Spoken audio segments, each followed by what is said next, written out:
Hello, Internet, and Merry Christmas. First thing, if you celebrate that, it is still technically Christmas while I'm recording this for 4 more minutes. It won't be when I upload it, but whatever.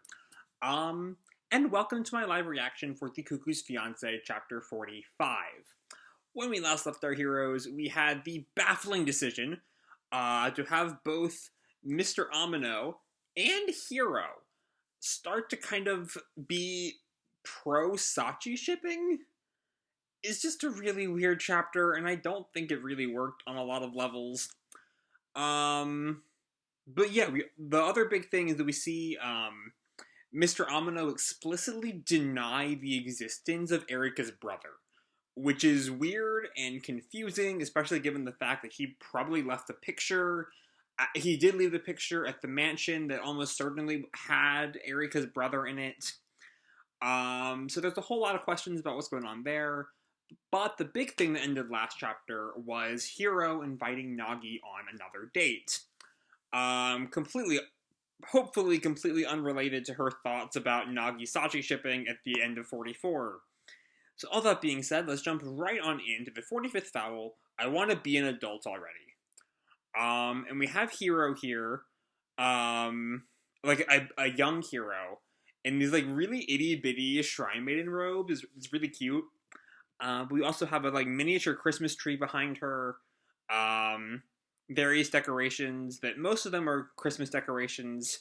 I don't know the significance of the Daruma, just in Japanese culture in general.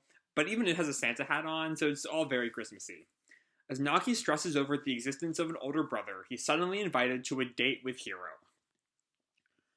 So we open at the Nagi and Erika house. Do we have a bike back at home?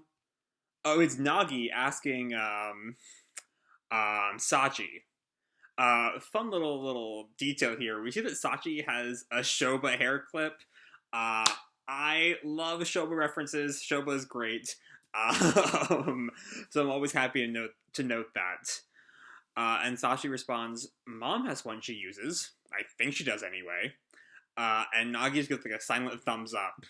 Why? You going somewhere? Yeah, something like that. And he's texted Hiro, "Okay, I'll head over on my bike." And Hiro texts back, "I'll be waiting." And then Nagi, trying to act all cool and kind of failing, I guess you would call it a date. And Sachi is kind of mad. You what? What the hell is your problem? You're supposed to be looking for Erika-chan's brother. But no, her dad outplayed you and sent you running with your tail between your legs. Call him out, Sachi. That has nothing to do with this. And I'm curious if Nagi's deflection there is just related to his, failure to get any info out of Mr. Amino, or if it's also related to Mr. Amino's Sachi-related suggestions. I don't know. Anyway, and besides, there's nothing I can do. When Seigo-san calls, how can I say no? He's still trying to be cool here, and he's really failing. And Sachi's just for real creep. And then he just skips off. Well, I'm off. Stop skipping! And then we cut to the two of them arrive, Hiro and Nagi's date. Morning, Umino-kun. And we see Nagi in like this Hawaiian shirt. Morning. And we see he's freaking out because he kind of is completely misinterpreted the kind of biking they're doing. She's in like a sports biking outfit, I guess, for lack of a better term. With like a much more athletic bike than the Nagi's bike with the basket on the front. And Nagi's straight up wearing Papa Yohei's clothes. For like the Hawaiian shirt, the pants. It's all very Yohei. I'm sorry, this is the only bike we have at home. The basket's bolted on and I can't get this stupid flag off. And your clothes are typical for you. And Hiro comforts him. Hey, I think it gives you some unique flair. It looks cool. Wait, are these clothes weird too? I misread that. The "and your clothes are typical for you" is Hiro's line. And then Nagi freaks out in response to Hiro's line. Anyway, so yeah, she's just kind of comforting him. But come on, if you said we were going biking, I could have rented one. And Hiro is just smiling, like dead inside smile. So you're saying you want me to go easy on you, huh? I see. And Nagi's shocked. You wanted to race? No way I lose. Then Nagi thinks, but well, and he focuses on her butt. All things considered, and then on her boobs. And then Hiro looks at him kind of questioning. Even done up for biking, Seigo-san looks incredible. Nagi is once again too horny to live. But it's okay. It's okay. It's very in character. That looks great on you, Seigo-san. Thanks. I've been super hooked on biking lately. Surprisingly, you can get just about anywhere in Tokyo on one. It saves money and you really learn your way around town. Nagi thinks, another hobby for the books, huh? Yes, she does have a lot of hobbies, now that I think about it. So I've got a question for you, Umino-kun. And Nagi asks, a question? I'm far away, yet close as can be. What am I? And Nagi starts thinking, wait, what? Is this a quiz? A riddle? A joke? And he snaps, the air! And Hiro just teases him, wrong. Alright, let's go! And she just dashes off. You're not giving him any time to think. And Nagi thinks, I can't keep up with this girl. And Hiro calls back, think about it while we ride. No, but wait! Where are we going? Where the road takes us. That's way too vague. So yeah, she's just kind of, going right on through. I'm doing this hand motion a lot here, but it fits. It's the vibe of this scene. And Hiro calls back, what's up, Umino-kun? You're falling behind. And Nagi is like pedaling with all his might. I know that. You don't have to tell me. This hill is brutal, and we see that she's like well ahead, a good like bike's length ahead of him. And we see these passerby. This like little boy asks, "Are you a YouTuber?" And then a man asks, "You on one of those summer bike around Japan trips?" No. And then Hiro calls back laughing, "Hey, Umino-kun, sure you don't need a handicap?" And Nagi kind of like glares at her and then dashes on forward. I'm doing this motion again. And then Hiro responds, you've got another 24 kilometers to go. Wow. Okay. Where the hell is she taking me? And we see Hiro say, this breeze feels great. And that's one way to describe a hot summer wind. Gotta think about that riddle. And just then he sees something off to the side and he skids to a stop. And they're right outside the Amino Crown Hotel. Just like for a coincidence. Wait, this is one of Amino-san's. And he looks up and this is like huge skyscraper. It's huge. And he sees like valets and the fancy lobby, the chandelier. And he's like now pressed up against the window. He's gonna get like called out as like a vagabond or something. It's hard to believe. So he manages all these crazy properties. And we flash back to Mr. Amino's line. I'm surprised you came, my one and only son. Again, there's a lot of mystery going on there. So a guy like that is my real dad? And then he flashes back to his own conversation with Mr. Amino. Why does Erika-san say she has a brother? She doesn't.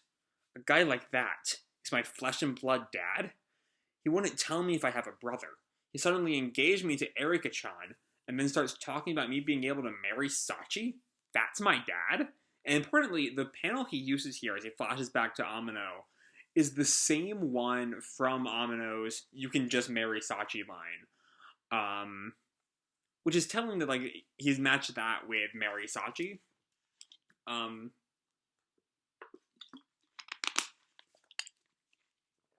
So anyway, an employee then comes up to him. Is there something I can help you with, sir? Just like I said, thinks he's a vagabond. So, sorry, and he, like, jolts, and starts to leave. No, I'm the son of poor little restaurateurs. But then, does a guy like me have what it takes to face off against a guy like him? Like I've said before, I do like how Nagi is very much my family is the Uminos. They raised me. The Aminos are not my family.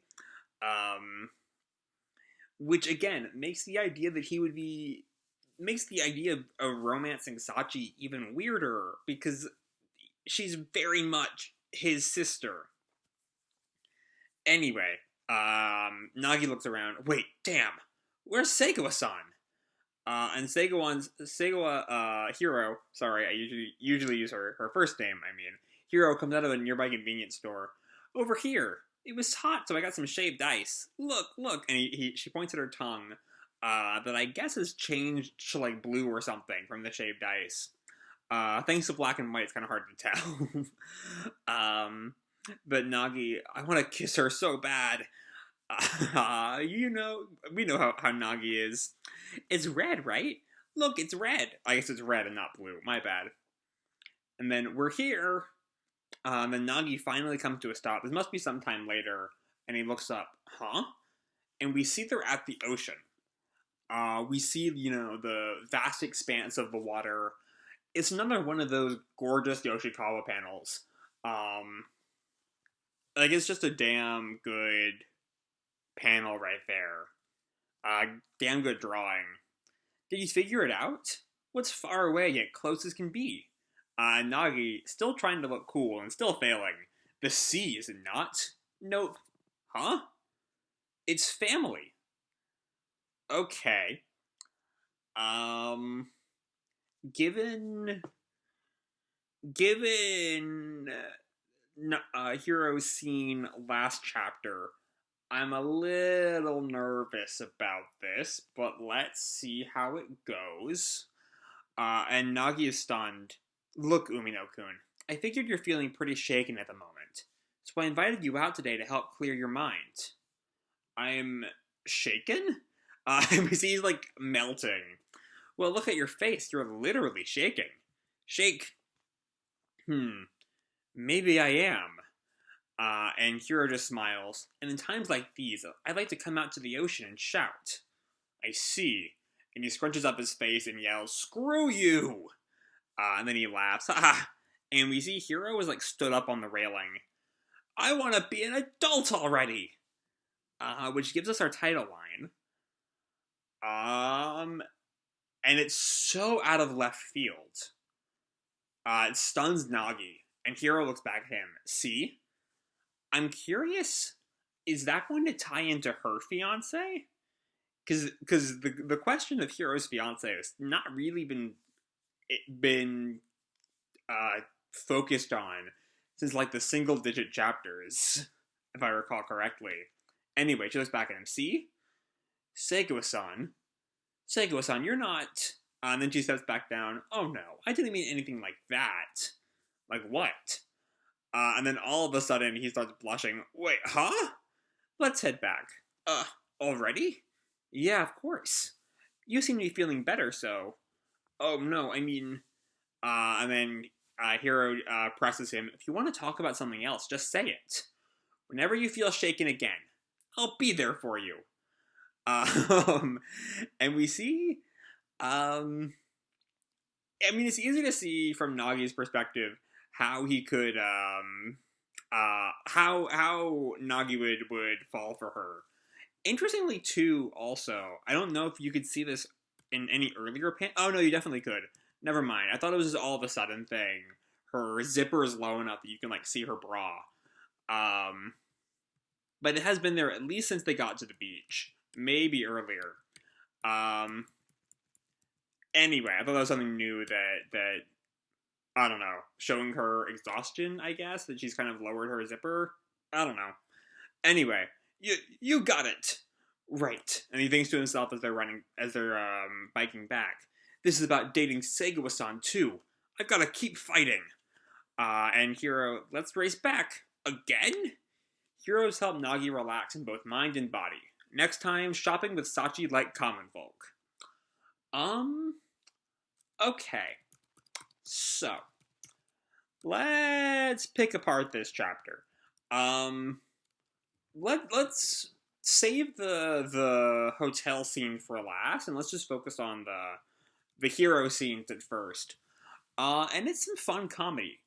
It's also it might honestly be the most directly. I'm not sure if it's the horniest we've seen Nagi, or at least the most open he's been about it with himself. You know, him directly thinking about her ass, her boobs. The scene with the shaved ice about where is it? I want to kiss her so bad on page 14. I don't think we've seen his thoughts be quite that direct before. Correct me if I'm wrong. It's perfectly possible that I'm wrong. But he is very direct in how into Hiro he is. And it's different from the kind of attraction he shows to Erika. With Erika, he doesn't even acknowledge it because it's not really a physical thing. It's kind of just how well they get along. And kind of a, the slow build sort of thing. I might not be making any sense right now, but I feel like I'm making sense right now. But here, it's very physical in a way that we haven't really seen before. And then we get the beach scene. And there's this. I want to linger for a moment on the riddle, given that it doesn't seem to go anywhere. She answers it's family, and then she immediately moves into start yelling. And I don't think Hiro knows about. Does Hiro know about the brother yet? Like, she might. It's possible that Erika told her off screen. But I don't know. I feel like it's kind of dropped, especially given her whole him getting with Sachi is a solution to bit from last chapter. It's just kind of dropped. And I was dreading this chapter, dredging it up. But I'm also a little confused that it's not brought up. And in the end, I think it's for the best. I think it's for the best we forget about that whole scene from last time. And then we get that I want to be an adult already. And in that also, even more so than the It's Family bit, is just brought up, and then there's a quick gag about, I'm not talking about being horny or anything, or not talking about wanting sex or anything, and then we just get right back along to their bonding. I don't know, I feel like, and it's not a minor line. That's the title line. And yet it doesn't seem to really relate to anything that happens in the chapter.